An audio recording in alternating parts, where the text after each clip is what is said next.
You guys, where do I begin? Yeah, it is time to talk shit on the East family again. I'm sorry, I'm gonna call it that. This is funny as hell. Today's video, we are gonna be talking about some drama and some absolutely appalling and shocking details about a new lawsuit and other details about the East family, their wedding, and so much more. So again, hi guys, if you are new here or not new here, my name is Isabellamichellelanter and I talk about unethical commentary, scams, and so much more. And the East family has really fallen into the category of major scammers and unethical commentary. And today's video, oh my god, it's so embarrassing. I do not know how the East family has not just disappeared off the internet and stopped making content, because like this is so bad. Before I begin today's video though, don't forget to hit that thumbs up button, subscribe to the channel, and click the bell button down below.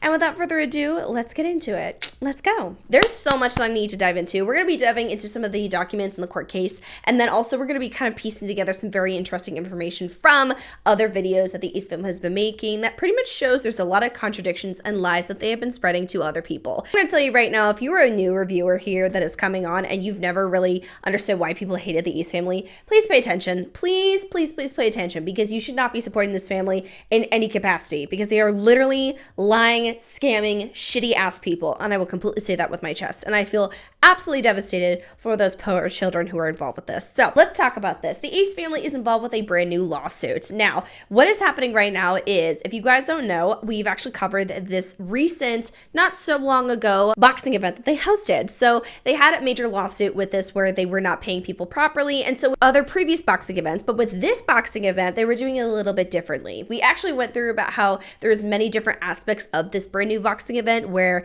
they, again, weren't paying people as much as they usually would. It wasn't really that big of a turnout. Like, they were literally trying to market off tickets as the event was almost, a couple hours away from starting, because they genuinely did not have a packed out or even partially sold out event. It was a hot mess nonetheless. People were just had a sour taste in their mouth from it. And then Austin McBroom also lost during that fighting event, which I thought was great. So with the previous lawsuit from him and many people not properly getting paid for what they were supposed to be, to now to where a lot of people are hardly getting paid anything than what they usually were. So there was an individual by the name of Ted Foxman. Ted Foxman is an investor that is a part of Social Gloves too. And so they pretty much are individuals who invest in events and things. So with an investor and with stuff like the boxing events, what you would need an investor for is maybe you can have an investor kind of give you money up front to where essentially, yeah, they're investing in the event and you can maybe put a deposit down on the event space. Maybe you are buying stuff so that way you can have a good live stream. If you essentially are getting stuff prepared and good to go, so that way you can make really good money through the tickets and then you can pay off other things. And again, just an investor, it can be a very mutually beneficial situation. However, this was definitely not the case. So an individual by the name of Ted Foxman decided that he was totally willing to go into a contract with Austin and Alan Mcbroom.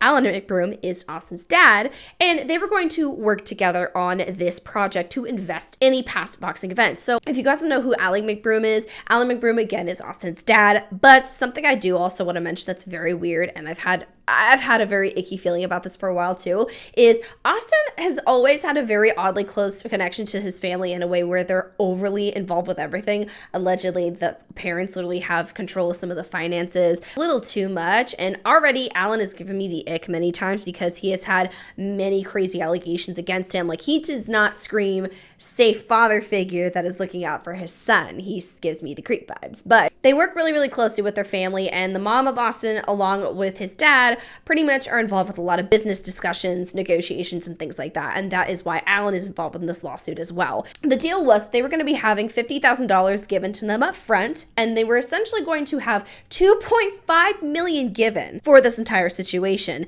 in order to pay off the previous claims and then invest in this upcoming event. It's actually a screenshot from the documents and says investor Foxman agrees to invest up to $2.5 million in connection with the event.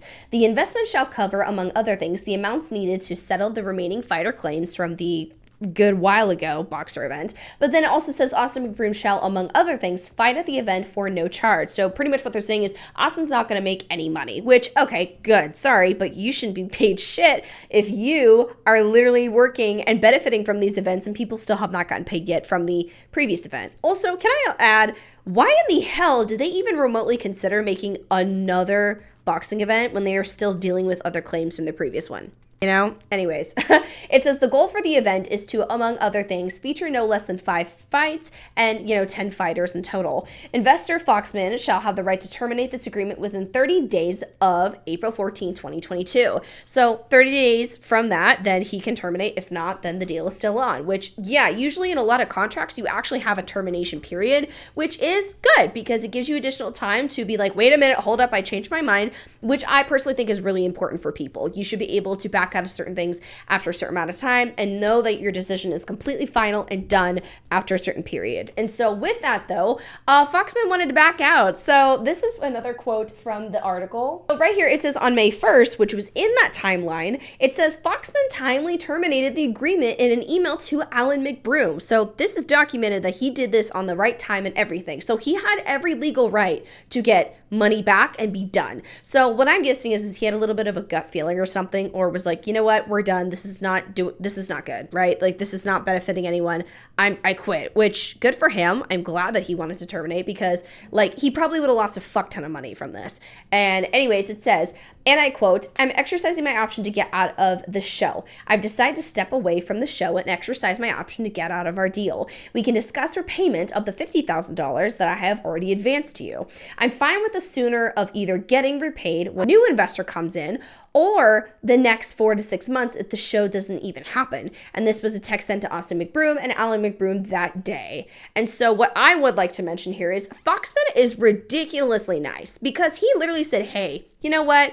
If you can't find an investor, or I'll give you time to find a new investor. You know what I mean? Or, if you can't find one, I'll give you the next 4 to 6 months to repay back. That is exceptionally fair. That is ridiculously fair. $50,000, I'm going to be honest, that's a lot of money. That absolutely is. However, with all the other things that have happened and how much money I have heard that they make through YouTube, I feel like that they could do that. So allegedly, there was absolutely no messaging or response back to that. So literally Austin ignored it. And so again, Foxman's like, what the fuck is up? He apparently tried to reach out more times to try and see if he can get a response. Still absolutely nothing. You want to know something else that's so messed up about this?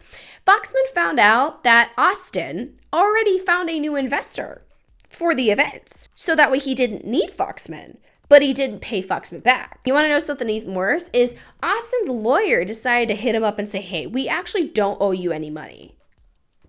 I'm sorry, pardon me. So in the fucking contract, it literally says, hey, if I don't want to do this anymore, I can back out in 30 days. Foxman said no in 30 days, meaning give the $50,000 back. But the lawyers have the audacity to say, no. The fucking delusion is unreal. Like, I can't. The delusion is on a different level. How do you sit there and violate a contract and then say, actually, I'm going to ignore you and not give you your money back?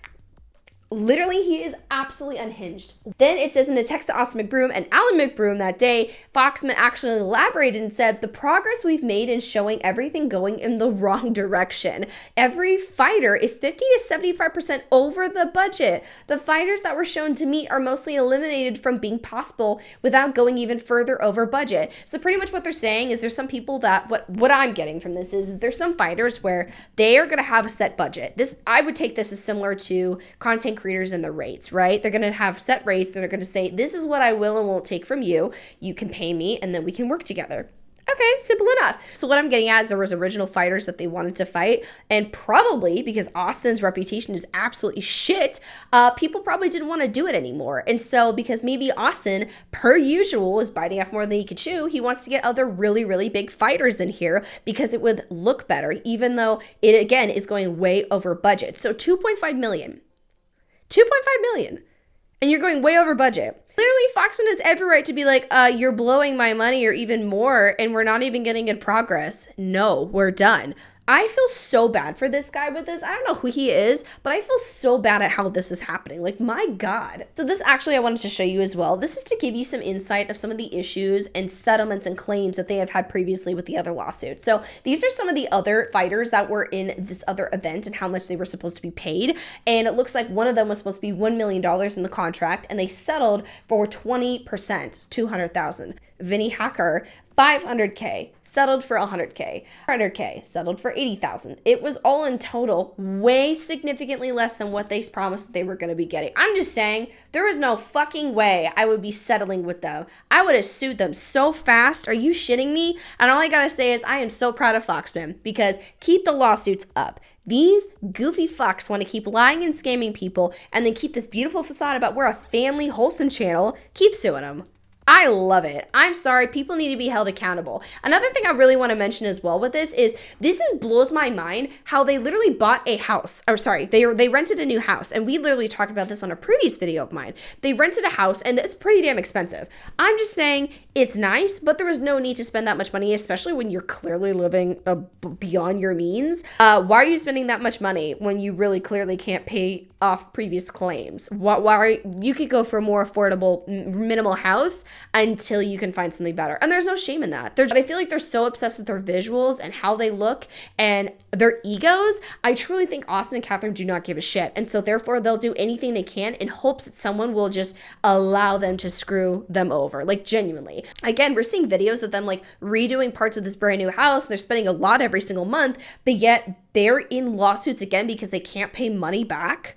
Are you kidding me? My God, this is unreal to me. So then additionally, another part that I want to talk about that I was very blown away by. So you guys know the Ace family has talked about having a wedding. They want to have an actual official ceremony and wedding. So what they've been talking about and really hyping up for a while is they're going to be doing it and live streaming and having people connected. If you guys don't remember, the Ace Fest, they actually had special packages that they wanted to pull from some of the ticket purchasers and have it to where they could attend the wedding, which is a little bit odd in my opinion, because like, I get it. It's one thing to have some friends and family and maybe other random acquaintances, but just random strangers off the internet with a private event like that.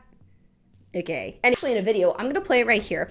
They were talking about the venues and literally Catherine was talking about, I had an epiphany. Oh my God, we should have it in this event space. Just listen. Sound crazy, but I just had an epiphany. Okay. So he said that we should have all of our Ace family members at our wedding. Or at least try to have as many of you there as possible. Not kidding, whatever, right? We're just, because we think of the craziest things that we actually do. But then I thought of something, and like tell me if this is a good idea or not in the comments, okay? What if we did our wedding at the Dodger Stadium? Okay, listen to this, all right? How many people does it fit? I want to say 60 to 80,000. Okay, so 60 to 80,000 seats, all right? We have you guys all there in the seats, and we just throw this big wedding for the ceremony of our love and our union and our family, and we live stream it. And I mean, is that possible? Yes, it is. It's a lot, but if we really want to do it, like, I mean, at this point, like it's like anything is possible at this point. We should just do it.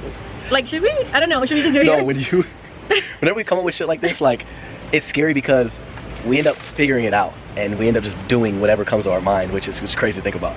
Okay, so we just have to figure out the timing of like the day we want it, because obviously we already have the date set. How can we make it like for free, for everyone to just go for free? Is that possible? I mean, yeah, we have to really strategically plan this thing. You know, it just have to be really strategically planned. So after that, you know, of course, Catherine's talking about, oh my God, wait a minute, that's what we should do. We should have people there. It's going to be great. Was it an epiphany? No. Because look at this. In the fucking contract, it says, right of first negotiations. It says, producer agrees to provide the investor with the right of participation to partner and invest in future events. So future events with producer, as well as for-profit broadcast of producer's wedding between him and his partner, Catherine. Specifically, investor also agrees, Foxman agrees to exclusively negotiate all future events, including the broadcast of the wedding, directly with investor in good faith with the company for a period of 45 calendar days following the event, while any agreement with respect to any future events shall be subject to good faith negotiation. So the parties agree that the investor Foxman is to receive a minimum of 33.33% of the revenue shares in all future events, including the wedding, with the exact pro-rate share. So no, it wasn't about that and making everyone together happy as one big family witnessing them getting married. It was about getting money and getting shit paid off. So that's a huge loss for them, I can already tell, because almost 33% of whatever you make off that wedding. So what I'm getting is they would sell tickets to this wedding. So what I'm sitting here thinking as well is they're going to sell tickets to a wedding, and this is something we're going to be reporting on in a while. And you know what? They're probably going to be like, it's just the haters, it's just lies, it's just bullshit. But we have the documents right here. And I sit here, I can't even imagine Austin and Catherine's children. Like, imagine having parents that continuously scam people, lie on the internet, claim that everyone else is screwing them over when it's very obvious that's not the case, and then being completely humiliated because you genuinely do not care. But you want to have this whole persona of being a really wholesome, happy family channel. My God, like this is a different level of bad. You get surprised, but at the same time you sit here thinking, how does someone do this and not care? I have no idea. So that was what is happening with this entire situation. But yeah, they are apparently getting sued, and maybe they might have a settlement. I'm not too sure, but genuinely, that was so easy to avoid. Give the money back. It's not even like they couldn't find an investor. They literally found another investor. So that would have been super easy to return the money and say, hey man, appreciate all your help. I found a new investor. Thank you. But they tried to get away with additional $50,000. I wonder what they tried to use that $50K for, genuinely. So now they're even more screwed over than before, got themselves into a worse situation, and they look even worse. So I hope that they keep getting sued, because I hope people keep holding them accountable. I hope they stop scamming, but if they keep doing it, I hope someone decides to say, hey, fuck around and find out, because they're going to find out really bad, as they have in a while. I literally, have we ever heard of people that have had this many lawsuits? I'm so, like, actually, because they're scamming people. Because again, like, I know anyone can sue anyone. It's just a matter of if you actually have like grounds to really make something happen. Major good reasons. Like, this is a scamming family. I have never seen a family get sued this much. But anyways, that was it in today's video. Thank you guys so much for watching. Don't forget to like, comment, share, and subscribe to the channel. And yeah, I will see you guys in the next video. Stay glowing, my beautiful queens. Love you. Bye.